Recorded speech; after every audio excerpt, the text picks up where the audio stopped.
Estamos em sua casa, estamos no seu coração. Somos Ângelos TV, a televisão católica portuguesa.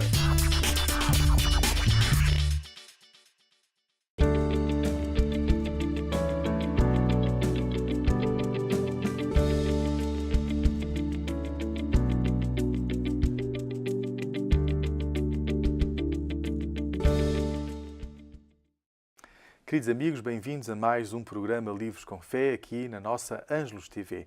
Todas as semanas queremos levar até si o que de melhor no mundo editorial se publica, sobretudo da Paulus Editora, sobre a fé, sobre a espiritualidade e que desejam contribuir para a evangelização e para um maior crescimento da sua vida espiritual. Hoje iremos ter connosco como convidada Anabela Rodrigues, autora de um livro da Paulus Editora, Plenitude Humana em Santa Teresa. Falamos de Santa Teresa d'Ávila. Estou certo que não vai querer perder este programa e esta entrevista já a seguir. Porém, neste programa tenho desde agora, no início, um convite para lhe fazer. Sabe que a Ângelos TV está a solicitar e a pedir que seja madrinha ou padrinho de um dos programas que passam na Ângelos TV. Se estes programas são importantes, por favor, torne-se madrinha ou padrinho destes programas. É uma forma de ajudar e de contribuir para a evangelização que este canal, Ângelos TV, procura fazer como missão e levar até si todo aquele nutrimento que é necessário para uma vida cristã e uma vida coerente. Claro, se deseja ser madrinho ou padrinho do nosso programa, Livros com Fé, teremos muito gosto nisso, teremos muito gosto que nos apadrinhe enquanto tal. Basta para isso telefonar para o número que aparece aqui no seu ecrã e dar-lhe-ão todas as informações necessárias para se tornar madrinha ou padrinho do nosso programa. Desejo que continue connosco, pois temos ainda mais novidades para lhe apresentar. Anabela Neves Rodrigues é a nossa convidada neste programa. É professora de Educação Moral Religiosa Católica na Diocese do Porto, cursa o doutoramento em Teologia na Universidade Católica Portuguesa, tem vários cursos na área da espiritualidade e é membro da instituição teresiana. Com a Paulus Editora publicou Plenitude Humana em Santa Teresa e é deste livro que vamos falar. Muito bem-vinda, Anabela, e é um gosto tê-la connosco no nosso programa. O gosto é todo meu e agradeço o convite que me fizeram. Este livro, Plenitude Humana em Santa Teresa, a partir de que ângulo aborda a grande figura de Santa Teresa d'Ávila? Este livro aborda a experiência espiritual de Santa Teresa. No fundo, é uma apresentação desde as primeiras moradas até às sétimas e, mais concretamente, também a figura de Teresa como comunicadora da sua experiência. E por isso aborda a experiência das cartas, uma mulher que sempre grande comunicadora, que quis dar a conhecer a experiência de Deus, mas também a partir da sua humanidade, não é? Porque às vezes quando falamos de santos ou de místicos, às vezes esquecemos a parte mais humana da pessoa, não é? E essa contribui para um caminho de santidade. E essa contribui para o caminho de santidade. Portanto, a santidade vê-se na sua humanidade, na sua vivência cotidiana, não é? E é isso que eu também quis transmitir, porque, no fundo, esta experiência de santidade é para todos nós, senão Deus não nos teria posto essa experiência e esse desafio na nossa vida, porque é possível alcançarmos essa, como outros alcançaram. Temos é que nos pôr a caminho, não é? E é um bocadinho por isso que... E foi isso que Santa Teresa d'Ávila fez, até mesmo com um caráter e um temperamento forte que a caracterizava. Sim, ela, dizem os autores, não é? Que ela tinha um grande caráter e que foi a experiência mística, no fundo, que foi limando o seu carácter e tornou-a cada vez mais humana. Mas, no fundo, havia a sua maneira de ser não desapareceu totalmente, não é? Mas foi-se limando e foi-se transformando, tornando cada vez mais humana. A santidade é isso mesmo, não? Isto é, nós não mudamos, mas melhoramos. Melhoramos, sim. A partir daquilo que Deus vai fazendo em nós. Sim, no fundo é a graça, só nós deixamos a graça atuar, não é? É um bocadinho por isso, é a graça que atua em nós e a pessoa deixa-se atuar por essa graça e por isso há uma transformação e uma conversão que Santa Teresa teve num momento da sua vida e a partir dessa conversão entrou numa experiência cada vez mais íntima com Deus até configurar-se totalmente com Deus. No fundo, é as sétimas moradas. As sétimas moradas, isso é tão importante em toda a vida de Teresa, mas sobretudo em todos os seus escritos. O que são as sétimas moradas em Teresa de Ávila? No fundo, a Santa Teresa escreve o livro das moradas, ao Castelo Interior, que é um itinerário espiritual, como escreveram muitos autores do seu tempo e posteriormente. Cada um deu um determinado nome a este itinerário. Uns chamaram purificação, iluminação. Portanto, no fundo, são temas que se tratam no itinerário. Santa Teresa resolveu fazer esse itinerário em 7 etapas. Não apenas para ela, mas para todos aqueles que queriam seguir este caminho de santidade. Sim, pessoalmente ela escreveu para as suas irmãs dos conventos de Reforma do Carmelo. E, no fundo, ela foi descrevendo o que é que se passava em cada etapa, não é? As sétimas moradas é a etapa de união com Deus, onde se dá o matrimónio espiritual. Ou seja, é a etapa da plenitude humana já de Santa Teresa e espiritual. E que características tem este esposalício com Cristo? É uma etapa trinitária, especialmente, não é? Da vivência de Deus.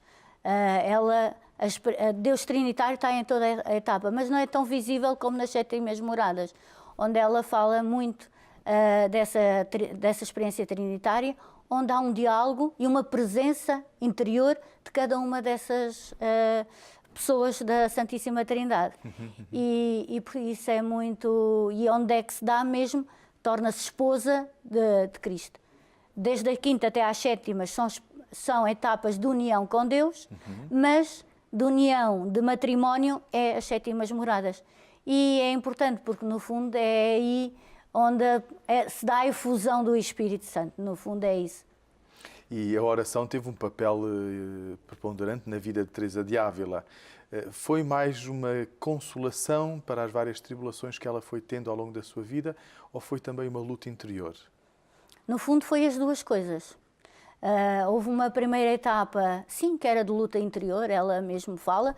Santa Teresa viveu a noite escura, podemos dizer, também, do espírito, e, portanto, também de luta, de parecer... Ela chegou a, mesmo, diz ela nos escritos, que houve um tempo que deixou a própria oração, também. E, portanto, foi ali momentos de luta, até que chegou o momento da conversão, que ela diz que teve diante de um Cristo muito, muito chagado, com muitas chagas, e a partir daí sim começou uma oração mais de consolação.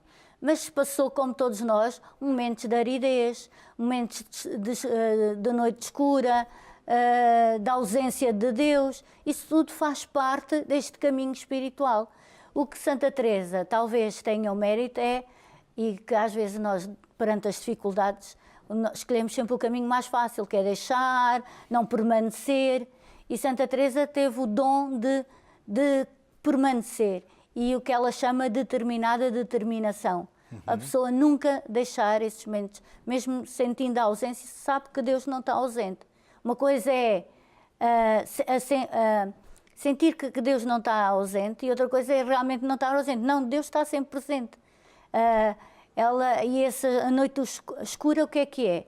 Não é a ausência de Deus, a luz é tão forte, não é, que cega. E essa cegueira é que parece que não está Deus, mas é uma presença muito mais intensa de Deus. Muito bela essa imagem. É. Não sendo uma biografia, esta obra que escreveu aponta vários traços próprios da vida de Santa Teresa de Ávila. Uma destas características é uma grande comunicadora. Em que medida foi uma grande comunicadora, Teresa de Ávila? Ela, em toda a sua vida, ela queria, aquilo era mesmo natural dela, porque ela já, quando conta no livro da vida a sua infância, ela já se via que mesmo era uma comunicadora nata, podíamos dizer. E, à medida que foi tendo as suas experiências de Deus, ela sentia a necessidade de comunicar. Essa experiência era uma graça de Deus que dava, não era para ela, senão para que outros também a pudessem viver. E dessa forma ela começou a escrever e a sua escrita era a sua forma de comunicação. se ela fosse nos tempos de hoje, que temos tantos meios de comunicação, o que seria, não é? Teria um blog, Teria um um portal blog, na internet, Facebook e por aí teria adiante. isso tudo e aproveitaria todos esses meios para comunicar aquilo que para ela era importante, que era a experiência de Deus que ela vivia. E da comunicação dela brotam até frases que até hoje nos fazem sorrir, mas dá para perceber aquela luta, aquela busca interior que ela tinha, o diálogo que tinha com Jesus Cristo. Estou-me a lembrar, por exemplo, de uma, e certamente a Anabela lembrar-se-á de outras, que dizia a Nosso Senhor Jesus Cristo: por isso é que tu tens tantos amigos, não é? Se tratas assim os amigos, por isso é que tu tens tantos amigos. Era. Ou tantas outras, com certeza. Claro. Lembra-se mais alguma? A quem Deus tem, nada lhe Quem Deus tem, nada lhe falta. Só Deus basta. Só Deus basta. Esta é conhecida e realmente, porque para ela, no fundo, às vezes a gente agarra-se a tantas coisas, não é? Como se isso fosse o essencial da vida. E Teresa comunica-nos que realmente só a vida em Deus é que importa, não é? E eu acho que é uma figura para os tempos de hoje, Santa Teresa. Não é uma mulher para o século XVI, não, é uma mulher atual para os tempos de hoje, porque hoje as pessoas estão fartas de discursos e às vezes vazios de experiência, só um bocadinho de teoria, não é? E Santa Teresa comunica o que é realmente a experiência de Deus, na sua profundidade. E hoje vivemos na superficialidade, não é? E Santa Teresa ajuda-nos a ir ao fundo de nós mesmos, Deus que nos habita, que era isso que ela sempre sublinhava, e a fazer um caminho de interioridade, que eu acho que para os tempos de hoje é muito importante. E que faz tanta falta. E que faz tanta falta, e às vezes falamos da crise de fé, a crise de Deus, e no fundo eu acho que é esse caminho interior que temos que os nossos contemporâneos necessitam fazer, e todos nós, não é? Por que razão é que ela reformou o convento carmelita das mulheres e depois mais tarde dos homens? Naquela altura, no século XVI, muitas pessoas não iam não tinham vocação, não é? Mas iam por várias questões, acabavam no convento. Santa Teresa, mesmo no convento, tinha quase uma cozinha, chamavam Dona Teresa. Portanto, acolhiam as nobres, não é? Que não as se tinham nobres, casado. por várias questões, e muitas acabavam por ter uma vida relaxada, não é? Não como no início que devia de ser a vida do convento, numa vida muito mais austera, dedicada, uma vida interior, e acabavam por entrar e sair, tinham conversas, namoravam quase no convento e tudo. Porque não eram freiras, verdadeiramente. Não tinham vocação mesmo. Eram freiras, mas não com uma vocação profunda, de entrega a Deus. No fundo era isso. E Santa Teresa, vendo aquele clima que achava que aquilo não era bom, então resolveu reformou o convento e então criou uma comunidade pequena, para ela era, onde as pessoas se dedicassem mais à oração. No fundo é a reforma que houve, não só no Carmelo, nessa altura houve a reforma em muitas ordens, não é? Religiosas também, só que Santa Teresa, no fundo, criou essa comunidade que ela chamava o Pombalito, o pequeno Pombal, e pessoas mais recolhidas, dedicadas à oração, já não entravam e saíam, senão mesmo à oração, e uma comunidade pequena onde todas se conhecessem, onde todas pudessem viver o que é a profundidade da comunhão, da comunidade umas com as outras, ao estilo, no fundo, dos primeiros cristãos. No fundo, a reforma foi voltar à origem, ao carisma inicial. À essência, não é? À essência, muito bem. E contagiou tantas outras que depois ela abriu centenas de conventos novos e reformou todos os outros que existiam. Uma mulher grande e extraordinária, verdadeiramente. Foi Santa Teresa, foi mesmo. Como é que apareceu Santa Teresa de Ávila na sua vida? Quando é que se começou a interessar por Santa Teresa de Ávila? Como disse na apresentação, eu sou membro da instituição teresiana e quando comecei a conhecer a instituição teresiana, a espiritualidade da instituição teresiana não é propriamente Santa Teresa, é os primeiros cristãos, estar no mundo sem ser do mundo.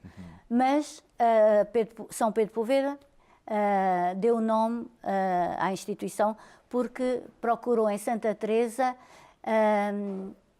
a oração e o estudo para Pedro Poveda, Santa Teresa era uma mulher de plenitude humana e procurou nela ver Cristo para os seus membros. E então nós, quando conhecemos a instituição, procuramos estudar Santa Teresa. E foi logo uma figura que me fascinou. À medida que fui conhecendo a instituição, fui também conhecendo mais sobre Santa Teresa e depois, mais tarde, tive a oportunidade de estudar no CITES, em Ávila, e aprofundar a Santa Teresa e São João da Cruz, que eram dois santos. E teve acesso a documentos originais de Santa Teresa, porque diz que Santa Teresa escreveu mais de 10.000 cartas, mas apenas 500 estão publicadas. Os autores dizem isso, porque era uma... E ela até nas cartas e em alguns escritos fala que estava até à 1 da manhã a escrever a este e aquele, porque era uma grande comunicadora. Uma escritora compulsiva. E procurava ser... Ao lermos a carta, vemos os detalhes de, olha, enviei isso para que você tenha que comer, gosta deste não sei o quê, coisas simples do dia-a-dia das pessoas. Pronto, mas ela era carmelita, mas ela era uma viajante, porque ela, pouco tempo, quer dizer, para ela, os primeiros 5 anos é que teve no Carmelo São José. Depois os outros passou a fundar, não é? Foi itinerante, uma vida itinerante. Foi uma mulher fundadora. E, portanto, a Anabela é uma leiga consagrada. Eu pertenço à instituição teresiana, que é uma associação de leigos... de direito pontifício, portanto, do direito internacional, sim. Okay. Não temos e a vossa votos. missão qual é? É a educação. Simplesmente na instituição teresiana existem pessoas de todas as profissões, médicas, advogadas e professoras. Pedro Poveda, no fundo, é através da profissão que procuramos ajudar os mais desfavorecidos, a dignidade da pessoa humana, mas através da educação. Pedro Poveda em Espanha, teve um grande apreço pelas mulheres que estudassem. Ele, no fundo, foi o primeiro a criar e a abrir a primeira residência universitária para mulheres em Espanha. Sabem, naquela altura havia também questões políticas em Espanha e ele procurou sempre que as mulheres fossem à universidade, abriu academias para uma formação, porque tiraram os crucifixos das escolas e ele dizia que um membro da instituição teresiana devia de ser um crucifixo vivo, ou seja, através da sua profissão e do seu exemplo, podia continuar a transmitir a mensagem de Jesus e do Evangelho, mas através da sua profissão e da sua forma de estar. E, no fundo, é isso que nós procuramos. Através da nossa forma de estar, poder ajudar os outros, na profissão concreta do dia-a-dia. Do dia-a-dia. Muito bem. Pedro Poveda também dizia, e acho que isso caracteriza muito o espírito da instituição, ser comum no exterior e singular no interior. Comum no exterior e singular no interior. E é com esta definição do vosso carisma, da vossa missão, que ficamos por aqui nesta nossa entrevista. Foi um gosto tê-la connosco, Anabela, e continuação de bons estudos, porque está a cursar o doutoramento e continua a aprofundar também de Santa Teresa de Ávila. É isso. Muito obrigada pelo convite. E assim desejo que continue connosco, pois temos ainda mais novidades para lhe apresentar.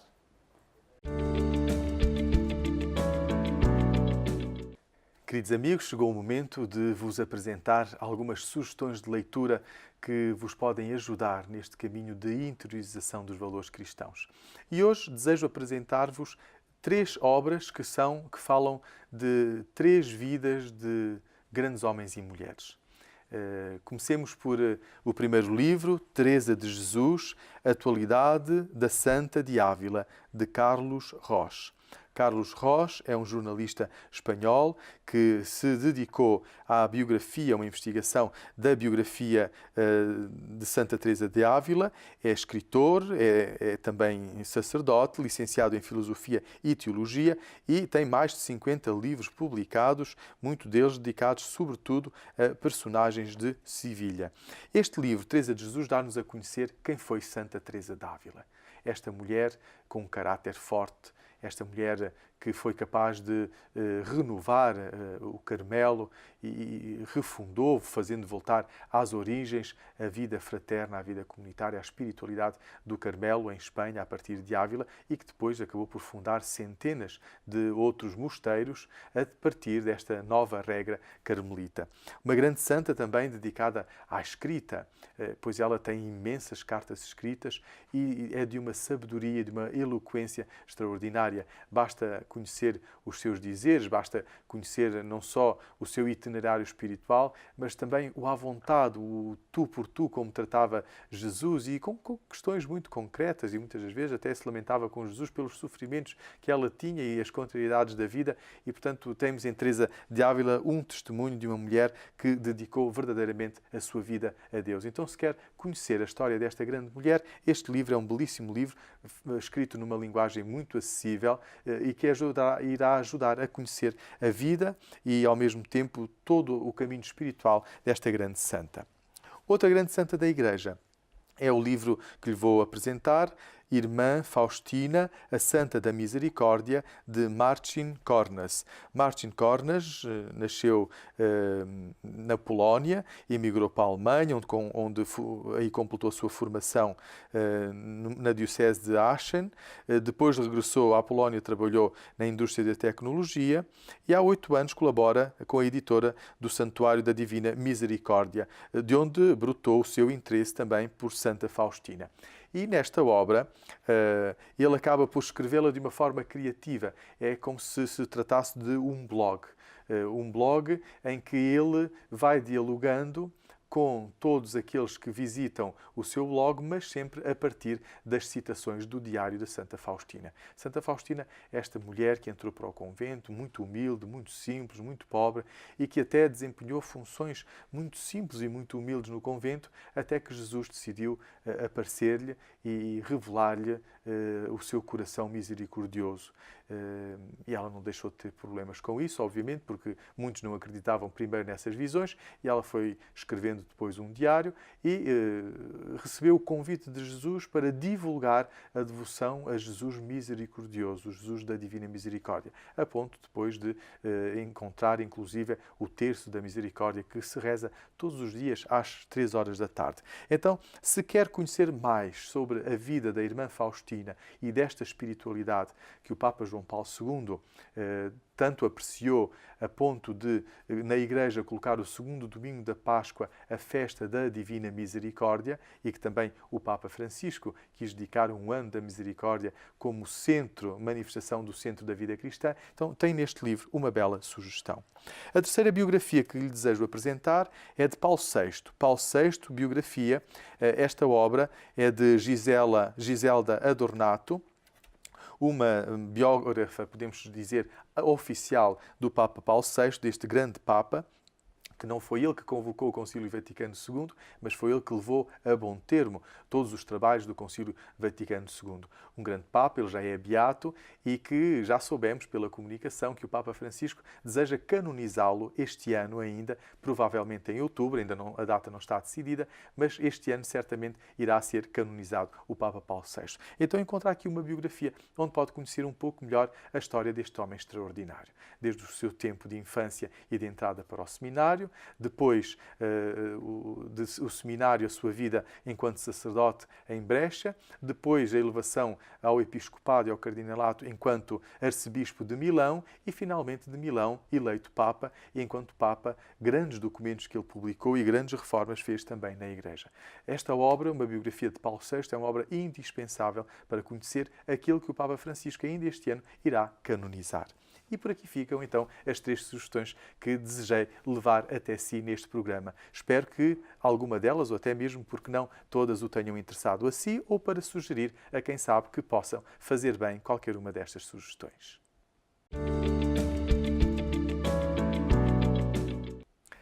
Livros com Fé chegou ao fim este programa, porque prometemos voltar na próxima semana com mais um programa. E estou certo que não vai querer perder, pois temos, para além de novidades, mais um convidado que estará connosco para falar de si e da sua obra, editada pela Paulus Editora. Até lá, desejo que nos possa visitar numa das nossas livrarias, Paulus, em Lisboa, em Fátima, no Fundão, em Ponta Delgada ou até mesmo em Benguela. e visite o nosso site, onde poderá encontrar não só as novidades da Paulus Editora, como também todo o nosso catálogo e demais eventos e iniciativas que a Paulus Editora vai tendo e vai publicando no seu site. Se tem sugestões para nos fazer, pois faça-o através do e-mail livroscomfé@paulus.pt. Teremos todo o gosto em receber as suas sugestões. E desejo-lhe continuação de uma boa semana, de um bom caminho quaresmal. A Quaresma vai avançando e com a Quaresma também o nosso caminho de conversão. Desejo-lhe uma semana abençoada e boas leituras, porque um bom livro é sempre uma boa companhia.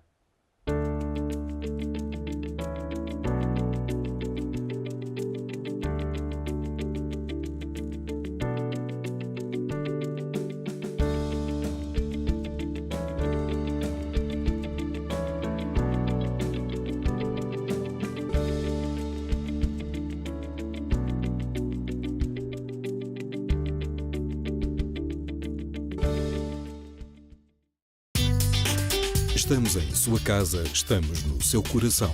Somos Ângelos TV, a televisão católica portuguesa.